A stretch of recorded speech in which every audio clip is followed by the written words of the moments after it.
Sadhguru, I've been watching your videos and they have really changed me a lot. So today, sir, Sadhguru, I'm a guitar player and I'm doing engineering. I'm in second year. So often, obviously my Indian parents want me to have a steady life. So they sent me to an engineering college, ki get settled. But they even support me for guitar. But both are getting so hectic for me. Like I can't keep my focus on one thing. Like when I'm studying, I think about guitar and all the players and music. And similarly, when I'm playing, I think about other things. And even social circles and all. I don't have a steady mind. And I can't focus at one thing. Even if I try a lot. Even mobile is a very big distraction apparently. So how do I focus on one thing at a time? I fear that if I give too much time to one thing, I might lose or lack in other things. See, human mind. Do I have a few minutes to answer this question? Yes. See, the nature of human intelligence is such that it can do many things at the same time as a process. When I say intelligence, most people are misunderstanding intelligence as intellect. Intellect is your thought process. Thought is just one dimension of your intelligence. Thought is only happening because of the data that you have gathered in your mind. You cannot think about anything for which you have no data, isn't it so? Isn't it so? Isn't it so? Yes. You're getting sleepy? Because usually we put children to sleep at 8. So, human intelligence is made like this. In the yogic way of looking at life, we look at human intelligence as 16 parts. Out of these 16 parts, we can, for the sake of understanding, we can see it as 4 segments. These 4 segments are buddhi, ahankara, manas and chitta. Buddhi means the intellect. Intellect, when it comes to your intellect, would you like a sharp intellect or a dull intellect? You must choose, I'm going to bless you right now. Sharp intellect. So obviously, intellect is a cutting instrument. It's like a knife, it's a scalpel. It's good for cutting. If you want to dissect something, you need a good, sharp intellect. But suppose you want to sew something, all you have is a knife. If you sew with a knife, you know what'll happen?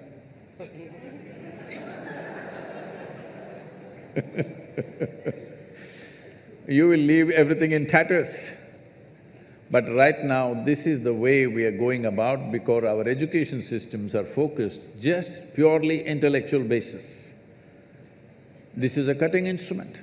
If I want to really know you, shall I dissect you?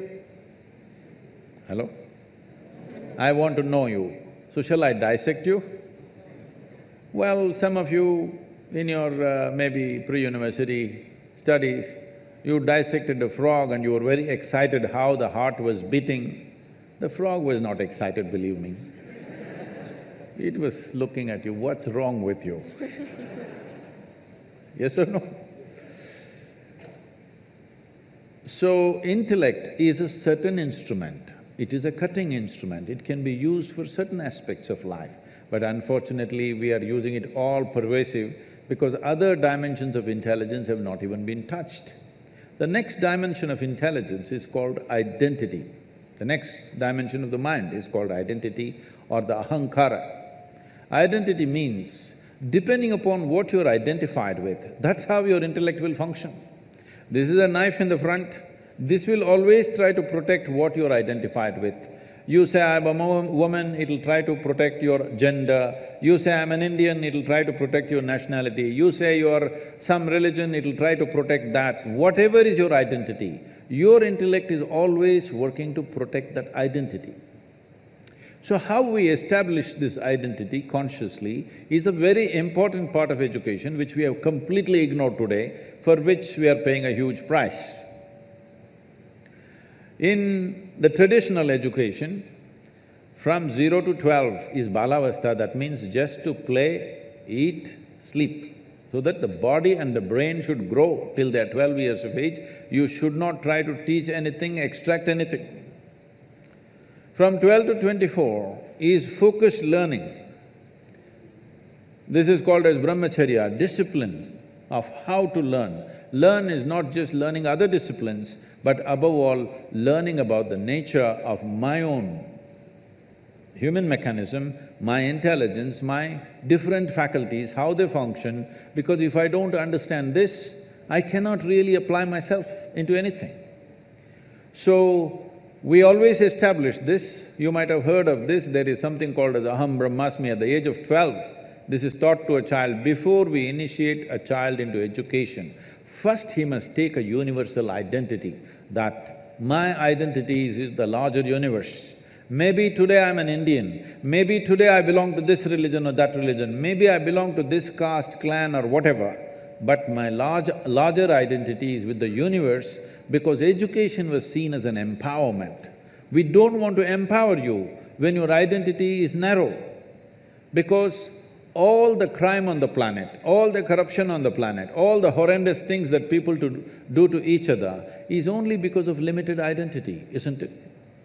I can do it to you, but I can't do it to myself because this is me, isn't it? I can't do it to my own child, but I can do it to somebody else because this is mine and that is not mine. So before you are empowered with education, which is seen as a powerful tool for life, first thing is take a universal identity. Unfortunately, we've neglected. Because of this, today if you see, the cutting edge of technology and science always goes first for military use. Yes or no? So how to kill people, how to dominate somebody, how to destroy somebody, this is where our knowledge is going, simply because we did not establish a universal identity before education came to people. So the third dimension of your mind is referred to as manas. Manas means it's a silo of memory. When I say memory,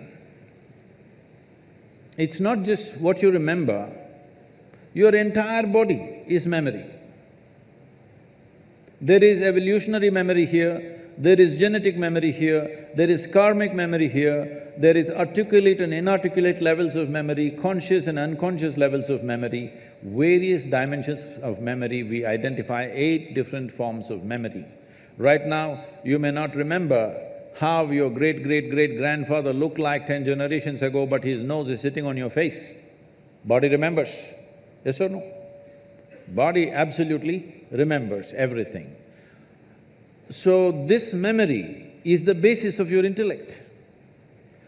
If we take away the memory or de-link the memory from your intellect will become without activity. This is one important dimension of yoga that we understood, that if you want to continue the knife analogy, the intellect is like a knife. The hand that holds the knife is identity. Knife is useful or dangerous depending upon, not on the knife's quality, but the hand which holds it, isn't it? If you're identified one way, this knife will poke you. If you're identified in a different way, this knife can save your life. So the same knife every day saves lives and sometimes takes lives, depending upon who holds it or which hand holds it.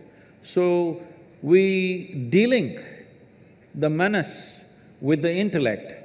Now, intellect simply there, without intention. So essentially, yoga means this, to build an intensity within you without intent. Right now, I want to become an engineer, I want to become rich, I want to make money, I want to be this, I want to be that, you become goal-oriented. This is the fundamental flaw in the education system, we become goal-oriented. Because we want to get there, we are doing all this, we are like circus monkeys. Circus monkeys are like this, you show a banana and say, you do all those tricks, I'll give you a banana. So it will do all the tricks, banana. No banana, you will simply sit there. So, once you become human, you should not behave like a circus monkey. It is not because of a carrot and stick that you're driving yourself, because you're seeing that what you're doing is of some consequence to you and to the world around you. That's why the action. So if you de-link the knife and the hand and the silo of memory, then your intellect will shine with sharpness. It will not be rusted with memory, it will shine with sharpness. See, it's like this. There are some people who are when you go to restaurants you will see, and maybe in some homes also, you ask them to cut a mango, they will use the same knife with which they've cut onion and they cut the mango and give you. You can't keep it in your mouth, the sweetness of the mango is gone. If the residual impact of whatever the knife has touched is there in it, slowly it will lose its purpose, isn't it? The same goes for your intellect. If the memory sticks to your intellect, after some time, it'll become a useless intellect because it becomes a highly prejudiced intellect. So, the entire yogic system is about this, to dissolve your identity and simply sit here so that your intellect will shine like a razor without any intent. Intensity without intent, if it comes into your intellect, you can do 25 things at the same time, just like that, okay? People keep asking me, Sadhguru, you have been busy the whole 6 months, not a day's break, then how did you write this poem? How did you think about this? How did you come up this plan? How did you design this one and that one? I have 12, 14 tracks running all the time, I just initiate and leave, they will run by themselves. See, when a computer is able to process something, if you feed and leave, it processes, isn't it? Isn't this a better computer than anything that you have ever used? Hello? Only problem is you did not read the user's manual for this one. You must read the user's manual. So just listening to videos is no good. We can teach you a simple practice. You start the practice of de-linking the intellect from the memory at least for a few minutes a day, you will see your intellect becomes super competent.